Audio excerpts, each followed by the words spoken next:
क्या चीज़ चाहिए एक आदमी को राइटर बनने के लिए? एक बहुत बड़े फेमस राइटर थे, हालांकि वो पॉलिटिशियन थे, बाद में उन्होंने किताब लिखी, बड़ी फेमस किताब हुई, और माई एक्सपेरिमेंट्स विथ ट्रूथ, सत्य के साथ मेरा एक्सपेरिमेंट। कौन? महात्मा गांधी। तो उनके पास भी ये चीज़ रही होगी। कुछ चीज़ें हैं जो आपको राइटर बनने के लिए चाहिए। सबसे पहला, नमस्कार दोस्तों, स्वागत है आपका इस सीरीज़ में जिसको हम कहते हैं how to be a writer. आप एक राइटर कैसे बन सकते हैं, लेखक। अब तक मैं इसके बारे में बहुत सीरियसली सोच नहीं रहा था, क्योंकि मुझे लगा कि राइटर बन करके किताब छप गई तो बिकेगी नहीं बिकेगी, बहुत दूर की चीज़ है। मुझे याद आया सर्वाइवरशिप बायस, जिसमें कि एक किताब जब छपती है तो वो 100 में से एक किताब बिक जाए तो बड़ी बात है, और इस तरह की 100 किताबें जो छप जाएं तो उसमें से 10,000, एक किताब 10,000 बिक जाए वो बड़ी बात है। तो मुझे बहुत ज़्यादा लगा नहीं कि इससे कोई फ़ायदा है, पैसे का फ़ायदा कुछ है। लेकिन अब मुझे एक नया फ़ायदा दिखाई दे रहा है। जब आप लेखक बनते हैं तो नया फ़ायदा दिख रहा है, इसलिए मैं कोशिश कर रहा हूँ कि रोज़ एक सेंटेंस लिखूँ, एक सेंटेंस।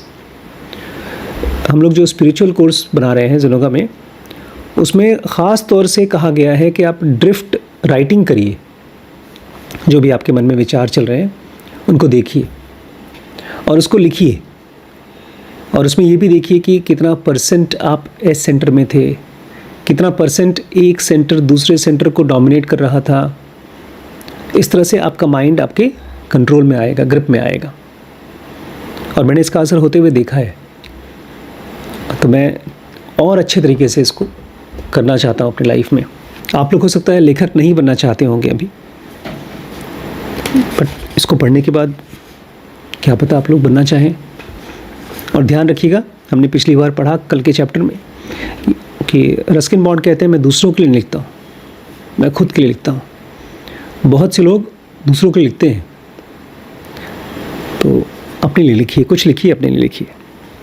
आज के चैप्टर का नाम है गेटिंग स्टार्टेड, और इसमें हम 5 चीज़ें पढ़ेंगे। What are the qualities you need to be a writer, कौन कौन सी क्वालिटी चाहिए अगर आप एक लेखक बनना चाहते हैं। What is it that a person requires the most to become a writer, वो एक कौन सी चीज़ है जो सबसे ज़्यादा चाहिए अगर आपको लेखक बनना है। तीसरा सवाल है वाई राइट, लिखें क्यों। चौथा है what draws us to the written word, जब कोई कुछ लिखता है तो उस तरफ हम क्यों खींचे चले आते हैं। और पांचवा है डिफरेंट काइंड्स ऑफ राइटर, अलग अलग तरह के राइटर्स। सबसे पहला सेंटेंस बहुत अच्छा सेंटेंस है। देखिए, हम लोग जब इस तरह के सेंटेंस पढ़ते नहीं हैं तो सोच नहीं सकते। और सेंटेंस क्या होता है, एक दृष्टि होती है, आपने किसी चीज़ को नई तरीके से देखा। सेंटेंस है anyone can write a book. Sentence है anyone can write a book, कोई भी इंसान एक किताब लिख सकता है, but not everyone will read it, लेकिन हर कोई उसको पढ़ेगा नहीं।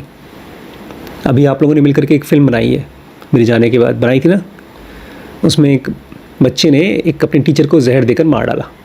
ये कहानी थी, उसको मैंने देखा और मुझे बिल्कुल मन नहीं हुआ कि मैं इसको अपने दोस्तों को फॉरवर्ड करूं।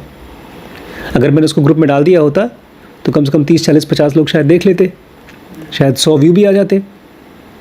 लेकिन मुझे लगा ये इनकम्प्लीट है। हम जब कुछ क्रिएट करते हैं तो मन में एक सवाल आना चाहिए कि वो चीज़ और अच्छे से कैसे हो सकती है। इसलिए कह रहे हैं कि कोई भी आदमी किताब लिख सकता है, लेकिन वो किताब हर कोई पढ़े ऐसा नहीं होगा। अगर ख़राब किताब लिखी गई होगी तो हर कोई नहीं पढ़ेगा। तो इसका मतलब ये है कि लिखना जितना आसान लगता है उतना आसान है नहीं, या शायद आसान है। All you need is a paper. लिखने के लिए क्या चाहिए? एक कागज़ चाहिए। A small investment when you come to think of it.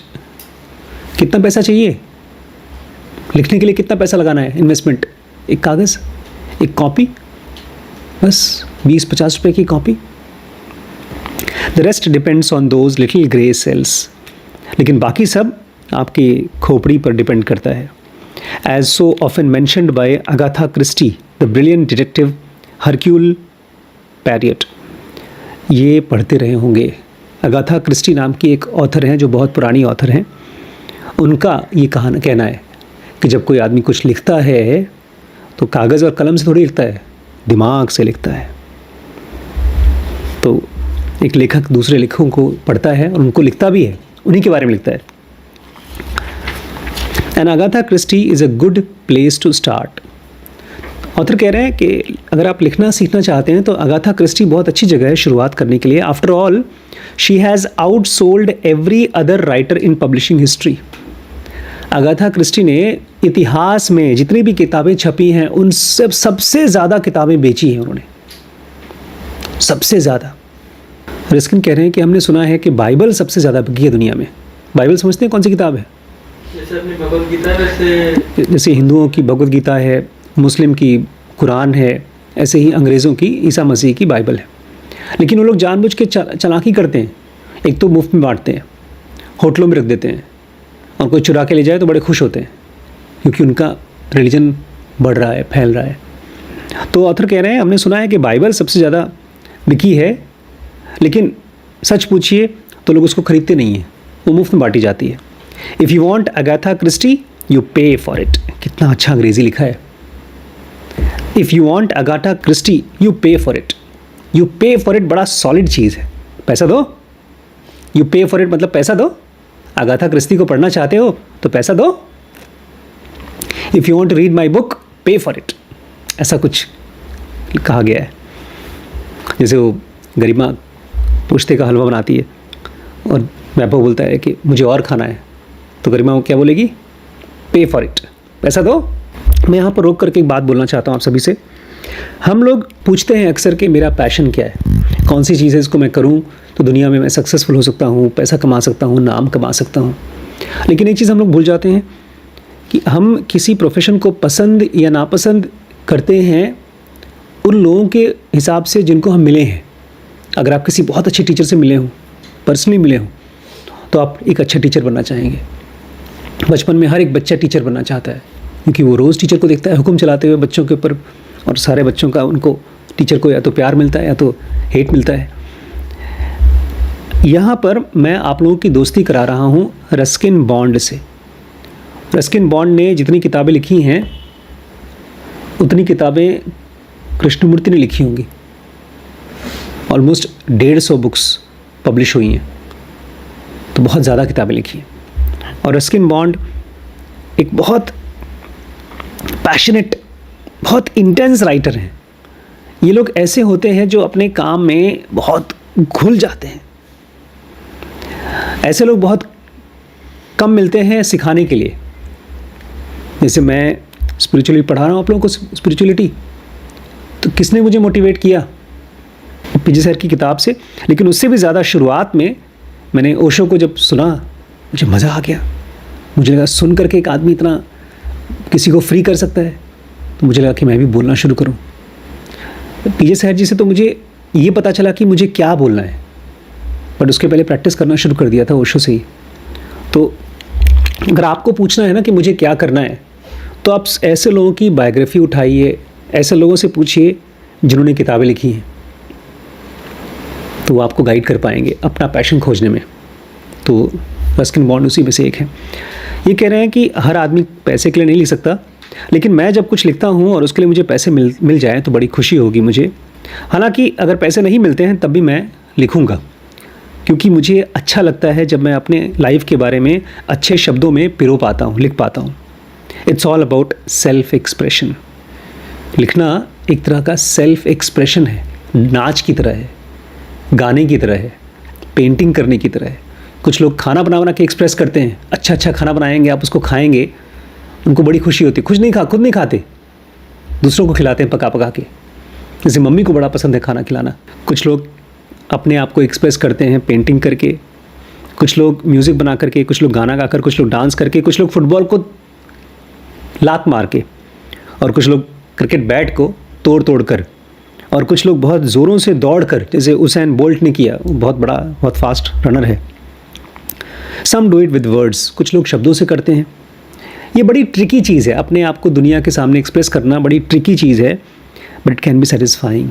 लेकिन बड़ा अच्छा लगता है जब आप अपने आप को एक्सप्रेस करते हैं और दुनिया उसको अप्रिशिएट करती है, उसके लिए पैसे भी देती है, मतलब हम और आप कभी भी इस चीज़ को एक्सपीरियंस नहीं कर पाएंगे जो एक फिल्म मेकर एक्सपीरियंस करता है। तो ये कह रहे हैं अपने आप को एक्सप्रेस करना, it can be very satisfying. बहुत अच्छा लगता है जब कोई आपको आपके एक्सप्रेशन को सुनता है, देखता है। What are qualities you need to be a writer? अब इस सवाल का जवाब देंगे। कौन कौन सी क्वालिटीज़ होती हैं जो आपको एक राइटर बनाती हैं, आपको चाहिए वो। ऑथर कह रहे हैं मैं जहाँ कहीं जाता हूँ मुझे यंग राइटर्स मिलते हैं, मुझसे सवाल पूछते हैं कि क्या करें हम, कैसे लिखें।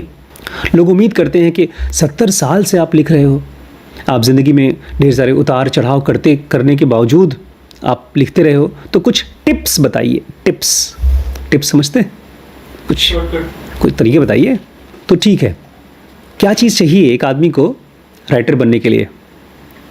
There is more than one quality required in someone who wants to be a writer. एक बहुत बड़े फेमस राइटर थे, हालांकि वो पॉलिटिशियन थे, बाद में उन्होंने किताब लिखी, बड़ी फेमस किताब हुई, और माई एक्सपेरिमेंट्स विद ट्रूथ, सत्य के साथ मेरा एक्सपेरिमेंट। कौन? महात्मा गांधी। तो उनके पास भी ये चीज़ रही होगी। कुछ चीज़ें हैं जो आपको राइटर बनने के लिए चाहिए। सबसे पहला, अब धीमे धीमे आप लोगों के अंदर आ रहा है, अ लव ऑफ बुक्स, किताबों से प्यार। ऐसी किताब पढ़ने का प्यार होना चाहिए। दूसरा, ये नहीं है सबके पास, इसमें बड़े कैजुअल हो जाते हैं, लव ऑफ लैंग्वेज, भाषा से प्यार होनी चाहिए। आपने एक सेंटेंस किसी को बोला और वही सेंटेंस और अच्छे तरीके से अगर आप बोल सकते हैं तो उसको बोलते हैं भाषा से प्यार। बहुत खूबसूरत तरीके से बोल सकें तो आपको भाषा भी पसंद आनी चाहिए। तीसरा, लव ऑफ लाइफ, आपको ज़िंदगी से भी प्यार होना चाहिए। एक दुखी, परेशान, डिप्रेस्ड आदमी लिख नहीं सकता। चौथा, ये मोबाइल ने आप लोगों का चूस लिया है, ऑब्जर्वेंट आई, ध्यान से देखने वाली आंखें। पांचवा, अ गुड मेमोरी, लिखने के लिए क्या चाहिए? अच्छी याददाश्त होनी चाहिए। उसके बाद 3 चीज़ें और बताते हैं, एंथुजियाज़म, मतलब अंदर में बड़ी खुशी मिलनी चाहिए कि मैं लिखने जा रहा हूँ। नेक्स्ट है ऑप्टिमिज्म, मतलब ये सोचिए कि मैं जो कर रहा हूँ उसका रिज़ल्ट अच्छा आएगा, बहुत बड़ा रिज़ल्ट आएगा।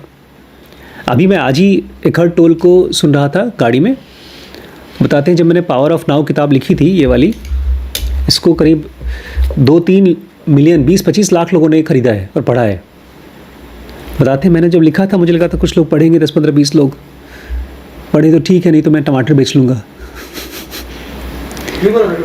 हाँ, बोलते हैं आई सेल टमाटोज, बोलते हैं फिर कई लोगों ने खरीदा। सोचिए उन्होंने सोचा होता ऐसा, क्या फ़ायदा, कोई पढ़ेगा तो है नहीं, क्या लिखूं, तो ये किताब नहीं आती। ऑप्टिमिज्म चाहिए आपको। और लास्ट है परसिस्टेंस, पीछे पड़े रहना होगा। बोलते हैं आखिरी चीज़ परसिस्टेंस, पीछे पड़े रहना। आपको शायद लगेगा कि ये बहुत इंपॉर्टेंट नहीं है, लेकिन आपको इसकी ज़रूरत पड़ेगी, ख़ास तौर से जब आप फेल होंगे, आपने कुछ लिखा और कोई पढ़ता है, बोलते क्या लिखा है, कुछ समझ में नहीं आ रहा है। तब जब दुनिया आपको इनडिफरेंस दिखा रही होगी, आप उसको बोलेंगे यार फिर से एक और चैप्टर लिखा है, देख लो, बोलेगा हमसे ना पढ़ाओ यार, बेकार पढ़ा, वो इनडिफरेंस रहे। जब आपकी तबीयत ख़राब होगी, जब आप मुश्किलों में होंगे, उस समय आपको परसिस्टेंस चाहिए होगी। Persistence in the face of many odds and a willingness to accept a certain amount of loneliness. और इसके साथ साथ कह रहे हैं अकेले रहना, ये भी चाहिए एक लेखक के लिए, क्योंकि लेखक अगर अकेले नहीं रह सकता तो सोच नहीं सकता, लिख नहीं सकता। Willingness to accept a certain amount of loneliness. हम लोग आज के ज़माने में नहीं लोनली रह सकते, क्योंकि 24 घंटे हमारे साथ मोबाइल है, तो एक ये भी चाहिए।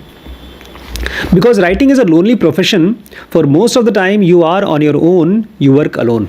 क्योंकि राइटिंग एक अकेले का प्रोफेशन है, आप ज़्यादातर समय अपने साथ रहते हो, आप अकेले काम करते हो। इसमें कोई पेशेंट नहीं है आपके साथ, कोई नौकरी चाकरी नहीं है कि आप किसी के साथ करें, ये अकेले की चीज़ है। There is no one to hold your hand, your pen is guided by your own hand and your hand is guided by the demon that is inside you. इसको बोलते हैं भाषा। कोई है नहीं आपका हाथ पकड़ने के लिए। ये कहा जाता है हाथों में हाथ डाल के हम चलेंगे जब प्यार मोहब्बत करते हैं।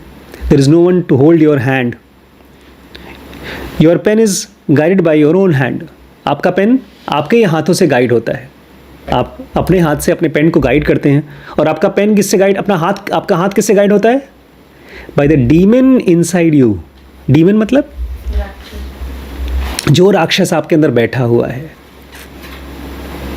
वही आपको गाइड करता है। अब इनकी फिल्मों में कोई बाथरूम का एक्सीडेंट हो रहा है, कहीं टीचर जहर खा के मर रहा है, कहीं पर किसी का मार करके उसका मांस ढाला जा रहा है। डीमन नहीं तो और क्या है? ठीक है। The demon that has turned you into a writer, sing और स्विम। ये वही राक्षस है आपके अंदर में जिसने आपको राइटर बना दिया। अब या तो डूबो या तो तैर कर आगे निकलो। It's better to swim of course, लेकिन डूबो मत, तैरो, अच्छा रहेगा। मतलब करो, अच्छा करो। And that is why I have written this book to help you my friends to swim against the tide and help you on your lonely way. इसलिए मैंने किताब लिखी है ताकि आप अच्छे से लिख सको। मैंने इस किताब को जानबूझ के पढ़ा। मैंने बताया था ना आपको, एक पैराग्राफ मैंने लिखने की कोशिश की, ऐसे लग रहा था जैसे कि एकदम छीछा लेदर कर दिया है मैंने, गंदगी कर दी है। मुझे लगा मुझे लिखना नहीं आता तो सीखूं, तो अच्छा है इन्होंने लिखा। अब दूसरा सवाल है, आपको समझ में आ गया क्या क्या चीज़ चाहिए आपको लिखने के लिए? किताबों से प्यार, भाषा से प्यार, ज़िंदगी से प्यार, देखने वाली आँखें, अच्छी याददाश्त, लिखने के लिए एंथुजियाज़म, उत्साह, पॉजिटिविटी और कोशिश, परसिस्टेंस। अब वाई राइट, लिखें क्यों? आप कहेंगे लिखें क्यों? क्योंकि भैया इसमें दिमाग चाहिए और अपने दिमाग को कहीं लगाना पड़ेगा। इसके लिए कुछ हुनर चाहिए और शब्द चाहिए। ये काम टाइम कंज्यूमिंग है। एक किताब, अच्छी किताब, पता है कितने साल में लिखी जाती है? 5 से 10 साल में लिखी जाती है। पूरी जीवन लिखी होगी तो एक किताब थिंकिंग फास्ट एंड स्लो लिखी है, एक चैप्टर को उनको लिखने में महीने महीने लग जाते थे। It required certain amount of effort. इसमें आपको एफर्ट लगेगा, फिजिकल और मेंटल दोनों। ये सब कुछ एकदम वाइन्स एंड रोजेस नहीं है, सब कुछ बड़ा आसान नहीं है लिखना। सो वाई डू वी राइट? तो आप सवाल सही कह रहे हैं, पूछेंगे तो एकदम गलत नहीं है। हम लिखें क्यों? आखिर क्यों हम जैसे लोग अपने आप को एक्सप्रेस करते हैं अपनी भाषा में? क्यों? Some turn to poetry, some to fiction. कुछ लोग पोएट्री लिखते हैं, कविता लिखते हैं, कुछ लोग फिक्शन लिखते हैं, कहानियाँ लिखते हैं। सम टू ऑटोबायोग्राफी, कुछ लोग अपनी कहानी लिखते हैं, जैसे हमारे गांधी जी ने ऑटोबायोग्राफी लिखी। अदर्स टू राइटिंग हिस्ट्री, कुछ लोग हैं जो इतिहास लिखते हैं, कुछ लोग बायोग्राफी लिखते हैं, दूसरों की कहानी लिखते हैं, जैसे वॉल्टर आइजैक्सन ने सब बड़े बड़े लोगों की बायोग्राफी लिखी है। कुछ लोग ट्रैवल के बारे में लिखते हैं, कुछ लोग विज्ञान के बारे में लिखते हैं, कुछ लोग साइंस फिक्शन लिखते हैं, कुछ लोग ऐसी कहानी लिखते हैं कि अगले स्पेसशिप में क्या हो रहा है, दूसरे ग्रह पे क्या हो रहा है, ऐसी साइंस की फिक्शन। ये आपको आइडियाज़ दे रहे हैं कि क्यों लिखो, क्यों लिखो। आप देख लो क्या पसंद है आपको इसमें से, कुछ भी हो सकता है। अपने बारे में लिखिए, सबसे अच्छा तरीका है अपने बारे में लिख करके अपने आप को जानना। आज मैंने मीटिंग में 2 एग्जाम्पल्स अपने बारे में ऐसी बात करते करते आ गई याद, तो दोनों को कंपेयर किया और मुझे ध्यान आया कि इस समय मैं कितना कमज़ोर था। जब मुंबई में बहुत ज़ोरों से बारिश हो रही थी तो मैं मेंटली बहुत कमज़ोर था, और बाद में जब जिनों का आ गई तब भी एक वैसी ही सिमिलर सिचुएशन में लाइफ ने मुझे डाला था, लेकिन इसमें मैं बहुत मजबूत था। इससे 2 चीज़ें हुई, एक तो मुझे अपने बारे में पता चला कि मेरी साधना, मेरा प्रैक्टिस काम कर रहा है, प्लस दूसरों को मोटिवेशन मिला जो लोग मुझे सुन रहे थे। तो क्यों लिखें? सकता अपनी लाइफ के बारे में लिखें ताकि आपको क्लैरिटी आए। किसी ऐसे आदमी के बारे में, जैसे हमारे साइकोलॉजी ऑफ मनी लिखी है, मॉर्गन हाउसेल ने, बोलते हैं क्योंकि 2008 में जब दुनिया में एकदम रिसेशन आ गया तो मुझे समझ में नहीं आ रहा था कि क्यों आया। लोगों से पूछो तो समझ में नहीं आ रहा था, तो एक तरह से उन्होंने दुनिया को समझने के लिए, पैसे को समझने के लिए लिखा और बहुत अच्छी किताब लिखी। लोग क्यों शब्दों की तरफ खींचते हैं लिखने के लिए? क्योंकि जो भी हम सोच रहे हैं, a desire to give it shape and permanence to our thoughts. देखिए हम सब यहाँ बैठे हैं, हमने साईं बाबा की किताब पढ़ी, रमन महर्षि की पूरी किताब पढ़ी, कृष्णमूर्ति ने तो अपनी बायोग्राफी 3-4 लोगों से लिखवाई है, उस समय की एक मिनिस्टर थी पुपुल जयकर, उन्होंने इंदिरा गांधी की बायोग्राफी लिखी है, प्राइम मिनिस्टर की। कृष्णमूर्ति की बायोग्राफी भी लिखी है उन्होंने। कोई क्यों लिखवाता है अपने बारे में? या तो घमंड, या उसको लगता होगा यार बहुत ज़रूरी चीज़ है जो मैं बताना चाहता हूँ। जैसे मुझे मेरे दादाजी के बारे में कुछ भी नहीं पता है, कुछ भी नहीं पता है, खाली इतना पता है बाथरूम करने गए थे, वहीं गिर गए, मर गए, और कुछ नहीं पता, शक्ल भी नहीं याद है। लिखने की आदत होती तो शायद कुछ पढ़ पाते हम। कह रहे हैं कुछ लोग लिखते, हम लोग लिखते क्यों हैं? To give shape and permanence to our thoughts.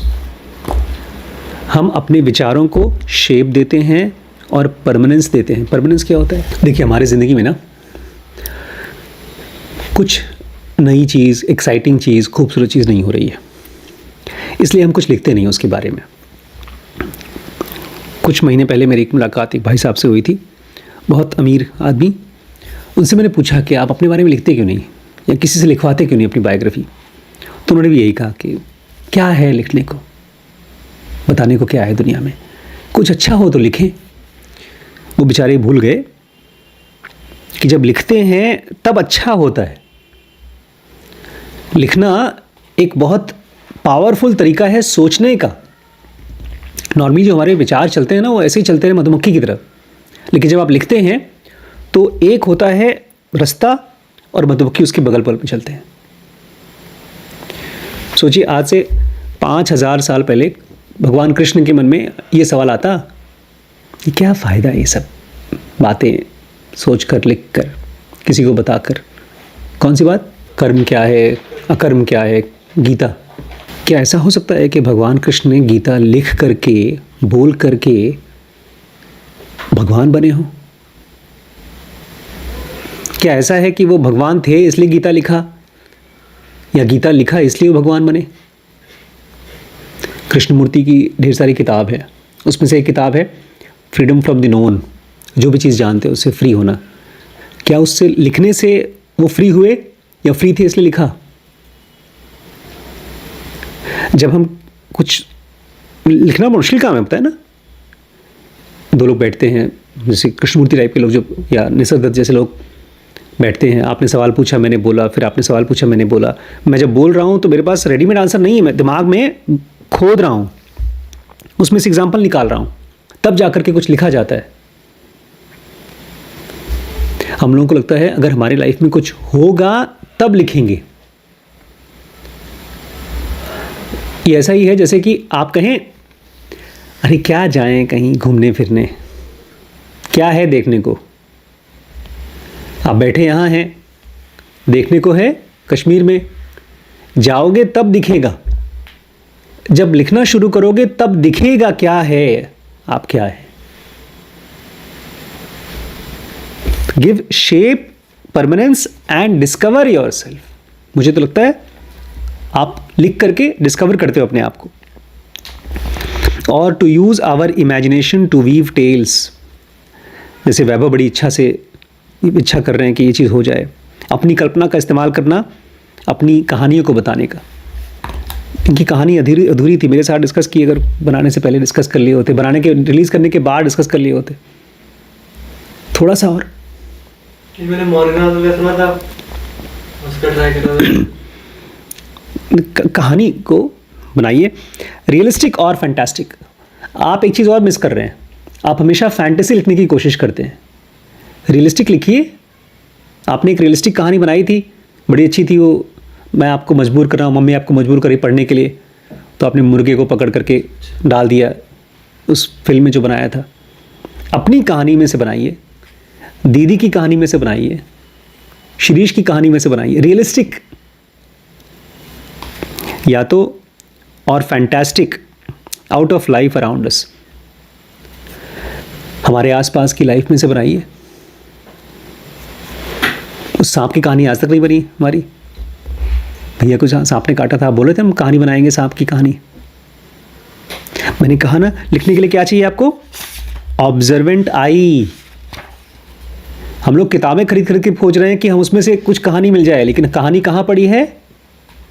Observant आई, हमारी आंखों में। देखें खोज खोज के। तो जो लोग भी लिखते हैं शब्दों में, क्यों? क्योंकि वो अपने आंखों से कुछ देखते हैं, उसको एक्सप्रेस करना चाहते हैं। डिफरेंट काइंड्स ऑफ राइटर, अलग अलग टाइप के राइटर्स होते हैं। There is the subjective writer who writes out of his own और her own life. Subjective writer मतलब जो लोग अपने बारे में लिखते हैं, आउट ऑफ हिज ओन और हर ओन लाइफ, अपनी ज़िंदगी में से जो रहा है। जैसे मैं अगर कभी लिखूंगा, कुछ भी लिख रहा हूँ, तो मैं अपनी लाइफ में से लिख रहा हूँ, उसको सब्जेक्टिव राइटिंग बोलते हैं। And there are objective writers. Objective मतलब who writes about others as he sees them. जैसे आपके मॉर्गन हाउसल दूसरों के बारे में लिखते हैं, दूसरों को देखा, उनके बारे में लिखा, थोड़ा सब्जेक्टिविटी भी है उसमें। उन्होंने अपने बारे में बताया था कैसे हम लोग गए थे स्की करने के लिए, बर्फ़ में खेलने गए थे, उनका एक दोस्त ही मर गया था उसमें, बस थोड़ी सी लापरवाही बरती थी उसने, वो मर गया। अपने बारे में भी लिखा, दूसरों के बारे में भी लिखा। जैसे एमिली ब्रॉन्ट, वो you can be subjective and passionate. आप अपने बारे में भी लिख सकते हैं और बहुत पैशनेट भी हो सकते हैं, जैसे एमिली ब्रॉन्ट। और कोल्डली ऑब्जेक्टिव लाइक साकी एंड मैघम। मैंने तो नाम भी नहीं सुना इन लोगों का। ये सब पुरानी राइटर्स, बहुत पुराने राइटर्स हैं। 1800s वाली हैं। और परवेयर ऑफ वायलेंट क्राइम्स, या तो हो सकता है आप जैसे इनको पसंद है, परवेयर ऑफ वायलेंट क्राइम फिक्शन।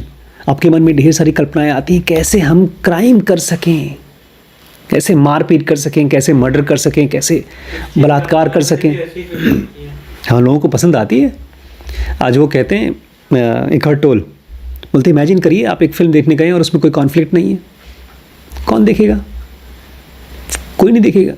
लड़ाई झगड़ा हो, मारपीट हो, तब तो मज़ा आता है। कॉन्फ्लिक्ट तो कुछ लोग ऐसे भी लिखते हैं। और you can write for children and put some of them on the road to literature.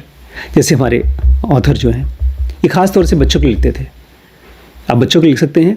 And put some of them on the road to literature, और उसी में से कुछ किताबें लिटरेचर में चली जाती हैं, स्कूल में चली जाती हैं। मैंने पढ़ी है इसकी नॉट मुश्किल है। And some of us write for fame and fortune. हमारे कुछ लोग हैं जो पैसा कमाने के लिए लिखते हैं। रॉबर्ट कियोसाकी, आज ये बड़े बोलते हैं इकहट टोल कि कुछ लोग अंदर जाते हैं, जब स्पेस की तरफ जाते हैं उसके बारे में बताते हैं आपको। कुछ लोग हैं जो बाहर जाने की तरफ बताते हैं, जैसे इकहट टोल अंदर जाने के बारे में बताते हैं, और टोनी रॉबिन्स बाहर जाने के बारे में बताते हैं। टोनी रॉबिन्स एक बंदा है, लोगों को सिखाता है कैसे पैसा कमाएं, कैसे पैसा कमाएं। उनकी 2-3 किताबें अपने पास पढ़ी हैं। हाँ, किताबें में लिखा है उसने। तो कुछ लोग पैसे के लिए और नाम के लिए लिखते हैं। What's wrong with that? Nothing at all. तो कोई गलत नहीं है, कोई आदमी किसी के लिए भी लिख सकता है, पैसे कमाने के लिए या किसी चीज़ के लिए। अरे भाई, अगर आप लिखना पसंद है और आप उसमें से पैसा कमा रहे हैं तो उससे और क्या बेहतर हो सकता है? And if along the way we receive popularity, fame, wealth, we must look upon it as a bonus, a gift of the great librarian in the sky और wherever he happens to reside. ये है भाषा, great librarian in the sky. बोलते हैं अगर आप लिख रहे हैं, पैसा मिल रहा है तो अच्छी बात है, और उसी बीच में अगर आपको पॉपुलैरिटी मिल गई, मतलब फेम मिल गया, प्रसिद्ध हो गए आप, लोग आपको पसंद करने लगे, पैसा मिल गया ढेर सारा, तब तो भैया बोनस हो गया, एक गिफ्ट हो गया from the great librarian in the sky. ये कौन है great librarian in the sky? एक बड़ा सा लाइब्रेरियन बैठा हुआ है आसमान में, भगवान, उसका धन्यवाद है भाई। लास्ट सेंटेंस है आज का। Ambition is the spur to our endeavour. Ambition is the spur to our endeavour. Spur मतलब SPUR, the spur of the moment. लेकिन यहाँ पर तुरंत नहीं अप्लाई करेगा। एम्बिशन मतलब आपके एंडेवर का स्पर। छोटी स्पाइक व्हील को कहते हैं स्पर। जूतों में पीछे स्पाइक व्हील होती है छोटी सी, वही पीछे। अच्छा, ambition is the spur of our endeavour. जो हम बड़ा काम करना चाहते हैं उसमें एक कांटा लगा के बैठना पड़ेगा हमको। स्पर माने कांटा। जैसे फुटबॉल खेलते हैं जब लोग, तो उसमें कांटे निकले होते हैं जूतों में, उससे स्पाइक्स पर। I think that prompts or encourages someone an incentive. देखिए नॉर्मली हम लोग कोई बड़ा काम सोचते हैं ना तो बोलते हैं बाद में करेंगे, टाल देंगे। कह रहे हैं किसी बड़े काम के लिए एम्बिशन होना चाहिए, नहीं तो होगा नहीं वो।